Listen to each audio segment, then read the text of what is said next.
puja has to start at the time when it has to start. I've been waiting and waiting and waiting. Then I realized that today is a very good time according to the calendar, but it is not in the morning. So it had to be the third day of the moon. And as the moon is changing its phases in the daytime, we had to wait till it started. I think all these things have happened, of the theft and everything has happened, perhaps to delay the puja up to the point where it should start. So in Sajaga we all go beyond time. And we don't have to worry about the timing. Only when it's a formal function or something, because the people are formal, they don't understand our styles. So we have to be present there at right time. Otherwise, we should just allow the time to take its own course and we should move in our own way.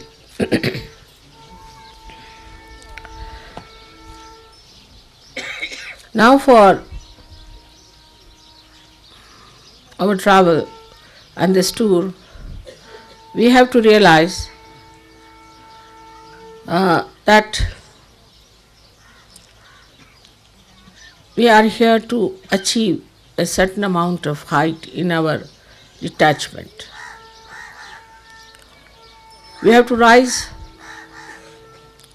into the realm of our state,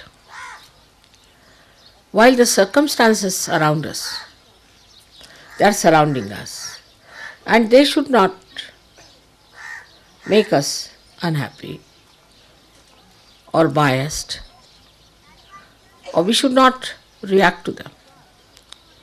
On the contrary, we should try to rise above that. If there are no events of mishaps, then you cannot see the surmounting quality of the divine. If the surmounting quality of the divine has to be seen, we have to see the obstructions. For example, if there is the flow of the water going on and it is smoothly moving, there is no happening, as we call the ghatana. There is no happening. But if there is a stone, then the water splashes against it, creates a beauty and surpasses it. This is the sign of divine surmounting all the difficulties that are supposed to be there. Now we are proceeding to Pune, and where we will be having a proper session also for marriages and all that. We will have to take a firm decision. I must speak about it today, that the steadiness of the mind is very important for the marriages. If you have certain concepts and if you are whimsical, it's better you don't get married, because that's not found in Indian character. Once they decide for marriage, they are married forever. But if the mind is still wavering, going up and down, it's a trick of the mind that wants to play tricks with others and enjoys it. Is a sign of ego. Absolutely a sign of ego. And then you start playing games. You enjoy it. Yes, no, yes, no. You go on enjoying those games. And later on you play into it so much that your marriages can never be happy or successful. That means you are not yet matured for marriage. For marriage you have to be matured. But one of the reasons for this I find in the West is that you have had no training at all. Parents have never told you how to behave towards your husband, towards your wife, how to make a marriage successful, that it's a very important event, and that we should try to establish ourselves in the marriage system. Instead of that, we use it as a nice trick playing ground. We miss the point. Who is the loser? If you go on playing tricks like this and playing with your ego, whatever you may do, whatever type of marriages you'll have, you can never be happy. Now in the West, as you know, I lead another life also. And every person I've met, every person, whatever country they may come, nobody seems to be happy in their marriage. It's very surprising. It seems every wife finds something wrong with the husband finds something wrong with the wife. And they have funny, miserable faces. They don't look like married people, but as if like criminals. Or something has really gone wrong with them. There's no smile on their face. They look horrid because they have missed the point. Marriage is to be enjoyed, is for your enjoyment. Supposing one gives you amrut as they call it, and then you start playing trick with it. Who is the loser? So must know that we have to achieve that maturity and enjoy that love. Basically, if something is very wrong, or if there is no possibility of a proper marriage, in Sahaja Yoga we have arrangement to give it up. You can change your wife, change your husband, no problem. But there must be some reason behind it. Just for fun's sake, if you want to spoil your life, I'll try my level best to tell you that don't spoil your life and of the other person. But people enjoy sometimes spoiling somebody's lives when it comes to the ego part. They themselves cannot enjoy dog in the manger policy. Dog in the manger cannot eat the grass, but barks at any bull that comes to eat it. It's like this. Neither they will enjoy, nor they will allow others to enjoy. And when such stupid couples are there, I have such a headache all the time, reconciling them, talking to them, asking them. I mean, it becomes a marriage bureau for me. And sometimes I reach such a conclusion, no more marriages in Sahaja Yoga. I had enough of it. Actually, what have I to gain out of it? This is nobody who tries to understand. What I am trying is to make you happy, to get you good husbands and good wives. That you should have good relationships, you should have great people on this earth to be born, that we should have a society which is beyond all these nonsensical societies, which is so great that we can create a homogeneous family among ourselves of purity and of holiness. Instead of that, for petty nonsensical things, if there's a fight going on, one gets really fed up. Of course, one has to try. But if you are bent upon cutting your noses, how can I go on clipping them back? It's an eternal problem. If you marry, say, 75 people, you have the enjoyment of it. Now, if it's a ocean of Indian Ocean, say for example, but then you get the Pacific Ocean back on your head with all the cries and weeping and shouting and screaming and all sorts of nonsense that's going on. So, I again say that now we are going to Pune, where all the marriages are going to be confirmed. If you go on like this, there's no end to it. Also, those people who come for marriages and deny twice, third time I don't ask them, because it's a joke going on there. You do not know how many nights I have spent selecting people. As it is, you are from 25, 30 countries. Yesterday you saw that. You have different conditionings, different styles, different everything. Heights different, ages different, faces different, aptitudes different. So combine all these things, so very difficult. Sometimes I think if you are overeducated, then better to give you a simple woman so that your little pressure is reduced. You can share with her. But if you are equally educated people, then both the heads may be.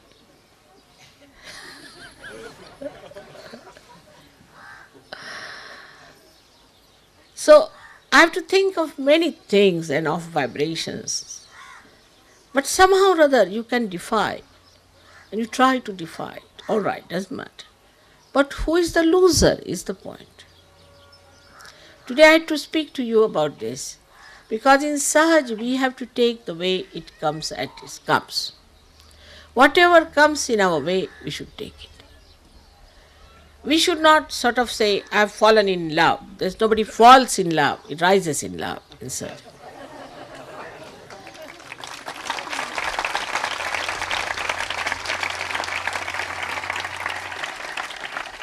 That is some funny idea, that one must fall in love. Because, you see, that means you must do something sinful or something absurd. So many people have told me, Mother, I have not fallen in love with her. How can you fall in love? You fall into some ditch, or you may fall into some river or something like that. I didn't understand how do you fall in love. It's a solid stuff.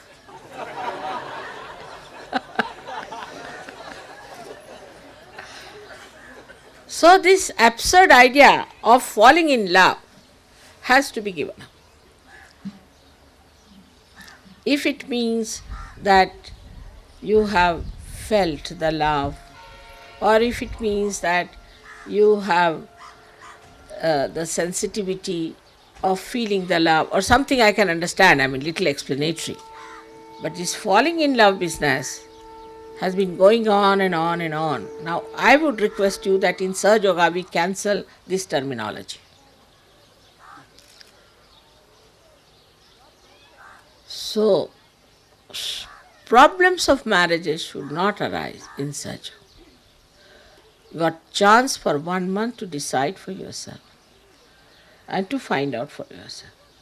Little bit adjustments and understanding can create such a beautiful world for you. It's just waiting there, but suddenly you decide on some spot, suddenly you're all right, I find. At the spur of the moment I find, suddenly, no. I say, what's this? The horse was going all right. Suddenly what has happened? It has turned round. One can understand a horse, but I can't understand human beings. So this whimsical behavior suddenly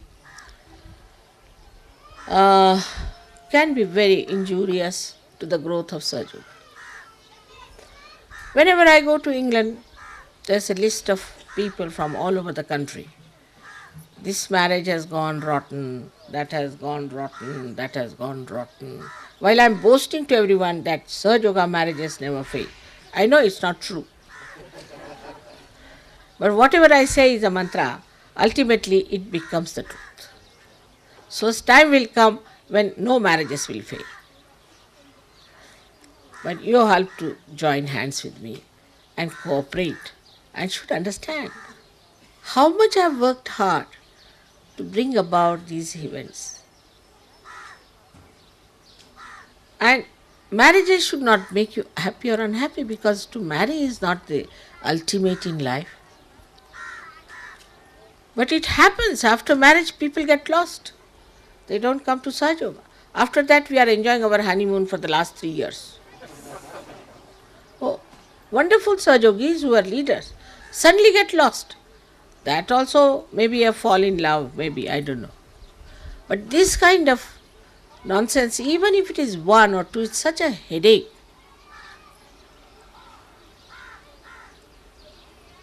And I really don't know how to solve these problems, because I think there's no problem at all. Only thing, you have decided not to enjoy anything. Supposing you don't want to enjoy the food, you can put some quinine on your tongue and then say, I don't like the food. Something like that. It's absurd. So try to help me in this. Otherwise, I'll give up this marriage business. I tell you. Because it doesn't give me any joy or pleasure. Even one person feels like that, I just don't understand. And for no rhyme and reason, you should not say no. First of all, you must look at yourself in the mirror. What are you? What is your education? What is your intellect? What do you expect from another person?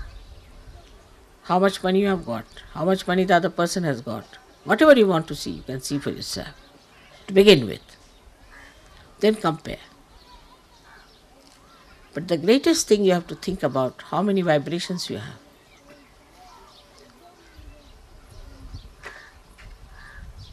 How much Sahaja Yoga the other one knows. You are marrying for your ascent. If the other person has vibrations much more than yours, then you should not unnecessarily boast of nonsensical, gross things. The person is much subtler. Make use of that. Whether it's a woman or a man, I don't say. But I just say that see for yourself, where are you? Especially for beginners who are beginning to take to Sahaja Yoga. It's better to marry some matured Sahaja Yogi so that they can ascend very well, much faster. And also, if the other party is not so good, maybe, we have to work. We have to save that person. After all, they are not yet matured, but they are Sahaja Yogis. They want to do. So try to work it out in that way. I think you will understand the seriousness. This is the most important work that ever happened on this earth so far. Your marriages are very important, and you have seen the photographs where the gods themselves have blessed you. Because of my consent, because of my selection, they all were present in your marriage, and how they were giving you tributes and how they were putting flowers on the brides. You have seen the photographs. If you have not seen, I'll show you. But if you are not a seeker, and if you are not seeking your higher ascent, then you go into nonsensical things and nonsensical ideas. So better be careful not to do such a thing. Don't think too much of yourself. Another note of caution, that you see the way Indians pamper their son-in-laws. So don't get mad. Also, they pamper their daughter-in-laws very much. It's done in India to create better relationships, because we don't have the balloon of ego so much here. But here, as soon as somebody pays attention to you, you go off. So better be careful. It's a custom here to look after the son-in-law, to look after the daughter-in-law. It's a custom. Now it is ingrained from ages. It doesn't mean that you are God or you are in some superlative condition. But it's just that is how they pamper. They look after the daughter-in-law or the son-in-law, normally. And you should not carry away ideas, which I must tell you, because it doesn't happen in the West. I have seen they don't care. Once that they are married, they are finished. It's not so. So please be careful when you are marrying Indians. You'll find the parents will quite pamper you, look after you. They'll call you to their house, do this, give you money, give you ornaments, all kinds of things they'll do. But still, one has to understand that it's just a custom and should not get pampered. On the contrary, should feel blissful about it. But when it is done, I have seen suddenly they go off. And they think no end of themselves. Their value system goes off. It's because so far we have had no education, no training about marriages. I'm sorry I have to say this in the presence of many Indians. But Indians also, you see, expect you to understand their customs sometimes too much. For example, yesterday the garlands were given. At the time when the garlands were given, you are not supposed to garland your son. But some of you took the garland, put it in your. It's regarded as absolutely unmannerly. But it is so. So when we are in India, we have to understand Indians, but when we are in the West, we have to understand the Western people. For example, in the West, you must go on saying thank you, thank you, thank you, sorry, sorry, sorry, sorry, sorry. It is so confusing sometimes. But you have to. You have to go on shaking hands with so many people. I mean, I sometimes shake hands with 900 people at a time. And while they are going back again, 900 people. But I think Namaste is a better idea. See, to shake hands with every sort of a person you catch from everyone. But it's a custom. It's a custom. So we have to understand this is a custom, and which is not to be resented. It's not such a bad custom. There's nothing wrong in it. And maybe there is no logic. For example, garlanding yourself, there's little logic. You don't garland yourself, somebody else has to garland. And the ladies don't take garland on their, you see, because any man cannot garland the lady because it's the only husband has the right. See, so anyone won't garland. Or a son can garland the mother. But any man cannot garland any lady who is of a younger age or who is not yet married. And even if married, she has to be an old woman like me. Then it's all right. So these are customs very much ingrained, and it's based on logic that you cannot garland yourself and walk on the street. Even if the leaders here are garlanded, immediately they take out their garland, except for the gods. I mean, I can carry with my garland, but I also take it out. So these are few customs which must be understood, and there's nothing wrong in it, there's logic. Whatever is illogical, we can give up. Whatever is logical, we have to take it and understand it. So I'm just telling you that yesterday they all started laughing. Children also started laughing because they thought they are garlanding themselves. It's like doing arti to yourself, amounts to that. So you can understand why they were laughing. They didn't mean to hurt you in any way, but this is the system. Now, coming to सहजय, yesterday was, left Vishuddhi was too much. Perhaps maybe in the morning I said you were all very late for the formal program. I don't know. Whatever I say has to be just listened to, that's all. Only thing is next time we should not be late in any formal program. But it seems such a left Vishuddhi was there that I got a lump here. And I just knew what it was. So mother says to you things which should not hurt you in any way, and you should not take it that seriously, but should understand that next time we should not do so. Otherwise you are all wonderful people, you are beautiful people. I love you, I adore you. Not only that, but I am very proud of you. I am extremely proud of you. But I have to tell you something sometimes. But if I tell you even wee bit, then if you get that upset, I don't know what should I do. So, not to take things that seriously. There's nothing so much wrong. In general, I have to tell you things which you should understand is for our good, for our enjoyment. Everything to increase your enjoyment. Even your ascent in Sahaja Yoga is to increase your enjoyment. Your sensitivity to joy, to increase it more and more, all this is done.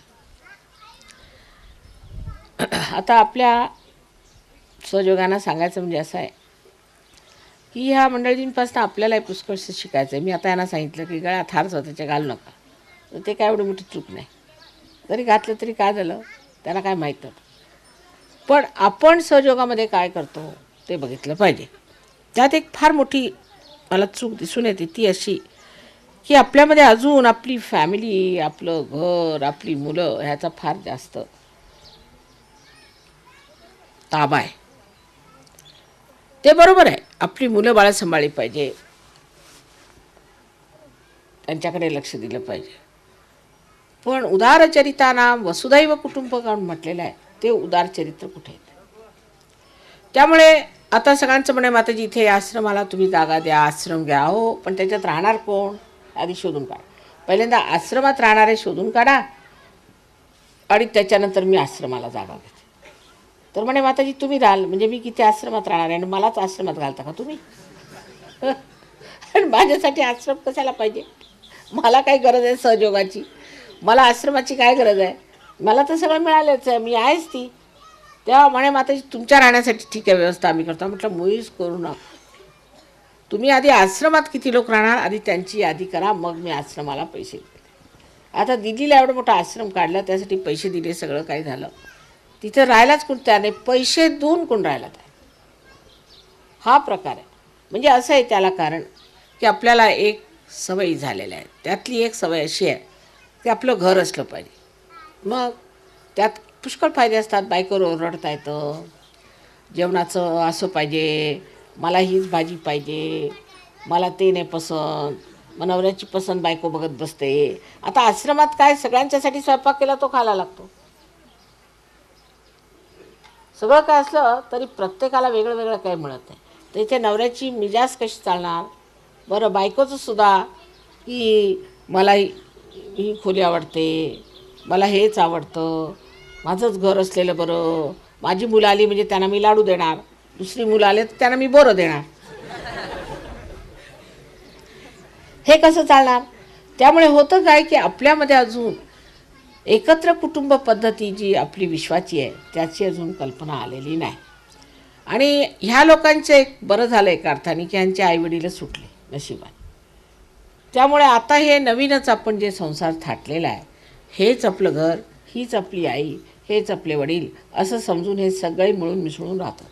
इतक्या देशातले लोक आहेत ते मिळून मिसळून राहतात. त्यामुळे बघा किती कमाल आहे, कलेक्टिव्हची किती कमाल आहे. एक गाणं जर आता इथे गुरुजींनी म्हटलं की ते तुम्ही एका वर्षानंतर ऐकून घ्यायचे, सगळ्या गावातनं, सगळ्या देशातनं, सगळ्यांच्या तोंडून ते गाणं आहे. पण तसं आपल्याकडे होत नाही. एकही गाणं, आरतीला सुद्धा पुस्तक घेऊन लोक आता आरती म्हणतात म्हणजे काय म्हणावं महाराष्ट्रात. एक सुद्धा गाणं सगळ्यांना बरोबर म्हणता येते. परत सगळ्यांनी एकत्र राहणं म्हणजे अशक्य गोष्ट आहे. सगळ्यांनी एकत्र राहायचं म्हणजे अगदी अशक्य गोष्ट आहे. कारण प्रत्येकाला आपलं घर पाहिजे, आपली बायको पाहिजे, मुलं पाहिजेत आणि त्यांचं सगळ्यांचं आपापसात ठीक आहे. त्यात आता फक्त असं झालं पाहिजे की मुलांनीच पळून निघायचं घरात, म्हणजे मग ठीक होईल. त्याशिवाय काय मला मार्ग दिसत नाही.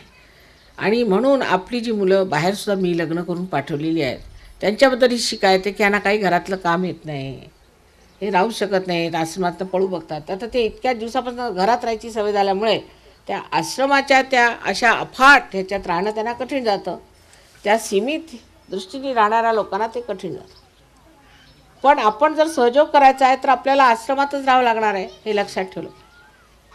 तर मी आता एक त्यातनं मध्य मार्ग काढला सध्या, म्हणजे असं की इंडियन लोकांसाठी तसं तर काय ते राहू शकत नाही. म्हणून शनिवार रविवार जिथे आश्रम असेल तिथे शनिवार रविवार जाऊन राहायचं फक्त. त्यात मग म्हणे पण ते महाभारत सकाळी लागतं, मग आमचं कसं होणार माताजी?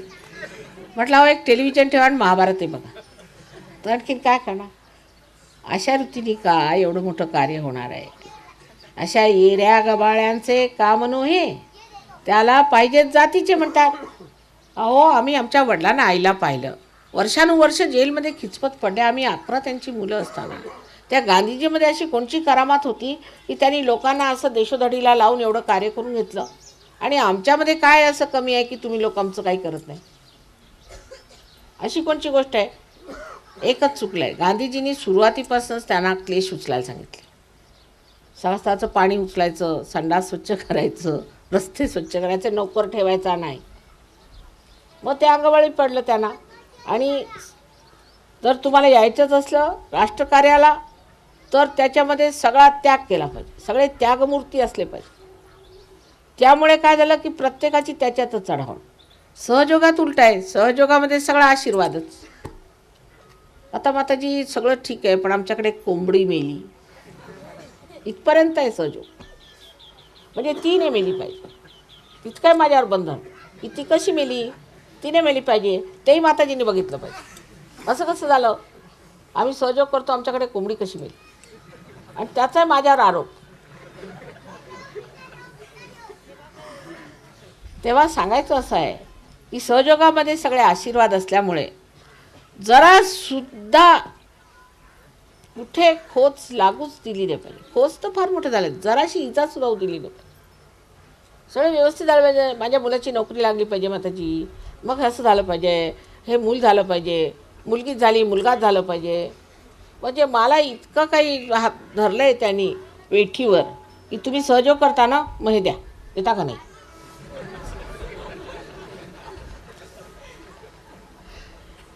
आणि तशीच मराठी भाषा आपली आहेच परखडपणे मलाच म्हणायचं की तुमचं हे तुम्ही आमचं भलं नाही केलं, तुम्ही आमचं ते भलं नाही केलं, ते भलं करा, हे भलं करा. आपण कशाला? मला का सहयोग पाहिजे का तुम्हाला पाहिजे? पूर्वीच्या काळी लोक जात असत हिमालयावर त्या थंडीत, तिथे कुडकुडत त्यांचे गुरुजी लोक सगळे कपडे उतरून टाकायचे आणि तसे बसा तिथं बर्फावर, एक लंगोट घालून बसवायचे, बसा. त्यात त्यांची परीक्षा घ्यायची आणि त्यात नाही काही जमलं तर द्यायचे दणा. तसला काही प्रकार आपण केलेला नाही. सगळ्यांना आसनावर बसवलं, हे दिलं, ते दिलं, झालं. पण आम्ही काही दिलं की नाही सहयोगाला, हा विचार करा. तुम्हाला आश्चर्य वाटेल, अजून आपण एकही पैसा सहयोगाला कुणी दिलेला नाही. फक्त जेवणाचे सुद्धा पैसे द्यायचे लोकांच्या जीवावर येतात. सांगायचं म्हणजे आता पुण्याला आम्ही म्हटलं बरं ह्यावेळेला मी हिशोब बघते कसं काय होतो, का मिळत ते पैसे, काय होतं. मागच्या वेळा 75 माणसं फुकट जेवली, फुकट 7 दिवस. तर ह्या वेळेला मी असा नियम काढला की मी सगळे पैसे इथे बँकेत जमा करते, बघते. तर 750 रुपयांनी ठरवले. माताजी मागच्या वेळा खूप तोटा आला, तुम्हाला पैसे द्यायला लागले. म्हटलं बरं ठीक आहे, ते तुमचेच पैसे कमी होतात. तर मग म्हटलं बरं जाऊ दे, मी 100 याच्यातले देते सगळ्यांचे, बाकीचं तर घ्या. तर तरी वाट बघत बसले की आणखीन 50 कमी झाले तर बरं. इतक्या स्वस्तात स्वस्त करतोय आम्ही, तरीसुद्धा त्यात पैसे जर थोडेसे वाचत आले तर बरंच होईल. त्यातून एक पैसासुद्धा आपण कुठेही कशालाही खर्च करत नाही. थोडी बहुत तुम्ही काय वर्गणी देत असाल ती मला त्याबद्दल माहिती नाही, पण सांगायचं म्हणजे असं की आपल्याला एवढं मिळालेलं आहे, आपण काय सहयोगाला दिलं, काय मेहनत केली सहयोगासाठी, आपण परमेश्वरासाठी काय केलं आहे. मला काही नको, मला उगीच तुम्ही साड्या बिड्या देता, काय त्याची गरज नाही. मला पुष्कळ जास्त पण ऐकतच नाही, कोणी किती डोकं फोडून सांगितलं तरी ऐकत. मला काही नको तुमच्याकडे. ती साडी देतात ती नको, आणि जे काय तुम्ही पूजेचे पैसे म्हणून देतात ते सुद्धा त्याचे चांदीची भांडी घेऊन देते तुम्हाला. मला काही नको. पण सहयोगासाठी तुम्ही मेहनत करा, स्वतःची मेहनत करा. 4 ठिकाणी बैठत जा, बसत जा. बायकांना सांगितलं दुसऱ्या बायकांना हळदी कुंकवाला बोलवा, त्यांना सहयोगाच्या गोष्टी सांगा. अहो जर कुणाचा एखादा जर गुरु असला ना, तो भरमसाठ सांगत बसतो. मी एरोप्लेननी आले, एक गृहस्थाचा कुणी गुरु होता, तर तो आपला झेंडा घेऊन तिथे उभा, त्यांनी लेक्चरच द्यायला सुरुवात केली फर्स्ट क्लासमध्ये की माझे गुरु असे आणि माझे गुरु तसे. रस्त्यावर उभं राहायचं आणि गुरुचं आख्यान सांगत बसायचं. म्हणून सहयोग पसरत नाही. त्याची जबाबदारी घ्यायला पाहिजे. आशीर्वाद आहेत, पण जबाबदारी घेता का तुम्ही काही सहयोगाची? का माझ्याचवर सर्व जबाबदारी आहे? तर आज इथे बसले ध्यानाला, तर माताजी आम्हाला शक्ती द्या की आम्ही जबाबदारी घेणार. असं सगळ्या भारतीय सहयोगांनी आज इथे आपल्या मनामध्ये निश्चय केला पाहिजे, निर्धार केला पाहिजे. अहो ते शिवाजी महाराजांसाठी जीव द्यायला निघाले ते हेच मराठे, आणि आता करतायत काय म्हटलं तर बस्त्याला जाऊन बसलेत म्हणे. गेले कुठे ते? का सगळे बाजार मुंगे चालेत आमच्याकडे? तर तेवढा सैनिकपणा पण नाही आहे. काही तुम्हाला सिंहगड चढायला मी म्हणत नाही, फक्त थोडंसं लक्षात घेतलं पाहिजे की आमची जबाबदारी आहे सहयोग वाढवण्याची. जसा एक दारुडा असं म्हणतो की मी दारू पितो तर इतरांनाही दारू वाटलीच पाहिजे, तसंच आता तुम्ही जो या आनंदाचा एवढा उपभोग घेता ते दुसऱ्यांना दिलं पाहिजे, ही जबाबदारी तुम्हाला वाटली पाहिजे. तसंच बायकांनी सांगण्याचं आहे. बायकांना बोलवा. त्यांचं म्हणणं असं की इकडे सगळे बुद्धिजीवी आहेत, बायका तर बुद्धिजीवी नाहीत. बायकांच्या थ्रू काम करा, ते बरं काम होतं. हळदी कुंकवाला बोलवायचं, हळदी कुंकू द्यायचं. त्या बायकांना सांगायचं असं असं आहे, आम्हाला हा फायदा झाला, हा चमत्कार झाला. चमत्काराचे फोटो दाखवा की त्या बायका आपल्या पुरुषांना ठीक करणार. बायकांच्या थ्रू गांधीजींनी कामं करवली. गांधीजींनी सांगितलं मला हरिजन उद्धार करायचा आहे, तुमच्या बांगड्या उतरून द्या. सगळ्यांनी आपल्या बांगड्या सरळ सरळ त्यांना दिल्या. मी तसं काय म्हणत नाही, तसं काय नाही. पण हळदी कुंकवाला बायकांना बोलवायचं सगळ्यांनी मिळून, हळदी कुंकवाला आहे आणि तिथे करायचं, त्याला काय लागतं. आज आपल्या सहयोगापेक्षा ह्याच गोष्टी मी केल्या, कारण ह्या गोष्टी फार महत्त्वाच्या आहेत आणि ज्या सूक्ष्म गोष्टी आहेत त्या तर नेहमी सांगत असते. Today I have talk to you about little gross things is also important. Of course, I am always talking about subtler things and subtlest, but gross things are also to be looked after. That's very important. We are integrated people, so we cannot allow the subtle to fly in the air. It has to stay in the gross, and the light has to come through the gross. May God bless you.